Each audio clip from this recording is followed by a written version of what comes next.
പ്രകൃതിയോട് ഇണങ്ങിയ വിദ്യാഭ്യാസം ഇത് മറ്റെങ്ങുമല്ല, ഡെൻമാർക്കിലാണ്. ഡെൻമാർക്കുകാരെ സംബന്ധിച്ച് പറയുകയാണെങ്കിൽ ദിവസവും ചെളിയിലും മണ്ണിലും കളിച്ചു വളരുന്നത് കുട്ടികളുടെ സർഗ്ഗശേഷിയും ആരോഗ്യവും പ്രതിരോധശേഷിയും വർദ്ധിപ്പിക്കുമെന്നാണ് ഇവർ പറയുന്നത്. നഗരവത്കരണം കൂടിയതോടെ കുട്ടികൾ ഏറിയ കുറവും ഗാഡ്ജറ്റുകളിൽ തളയ്ക്കപ്പെടുകയാണ്. കുട്ടികളെ പ്രകൃതിയോട് അടുപ്പിച്ച് അവരുടെ സ്വാഭാവിക സർഗ്ഗശേഷി വർദ്ധിപ്പിക്കുന്നത് എങ്ങനെ എന്ന അന്വേഷണമാണ് ഫോറസ്റ്റ് സ്കൂൾ എന്ന ആശയത്തിലേക്ക് പല രാജ്യങ്ങളെയും ഇന്ന് എത്തിച്ചിരിക്കുന്നത്.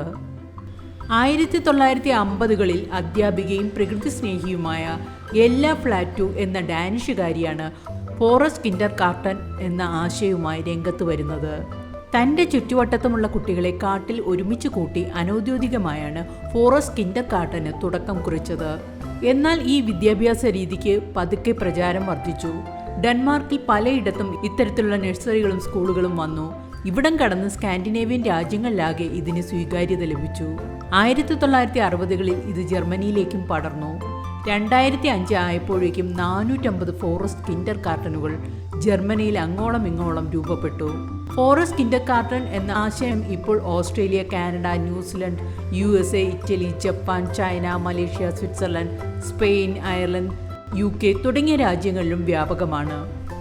UK-യിൽ ഇപ്പോൾ ഫോറസ്റ്റ് സ്കൂൾ തന്നെ പ്രവർത്തിക്കുന്നുണ്ട്. ഈ ആശയം ഇപ്പോൾ ഏഷ്യയിലും വ്യാപരിച്ചു കൊണ്ടിരിക്കുകയാണ്.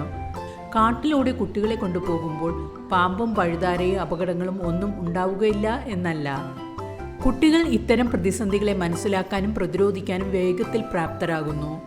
മരങ്ങളെയും പ്രകൃതിയെയും ചെറുതും വലുതുമായ ജീവജാലങ്ങളെ തൊട്ടറിയാനും അടുത്ത് കാണാനും അവർക്ക് സാധിക്കുന്നു. ക്ലാസ് റൂമിലെ അടച്ചിട്ട മുറികളിലിരുന്ന് പഠിക്കുന്നവരേക്കാൾ ആരോഗ്യപരമായും ബുദ്ധിപരമായും സാമൂഹികമായും മാനസികമായും മികച്ച വളർച്ചയാണ് ഫോറസ്റ്റ് കിൻഡർഗാർട്ടനിലുള്ള കുട്ടികൾ കാണിക്കുന്നതെന്ന് പരീക്ഷണങ്ങളും തെളിയിക്കുന്നു.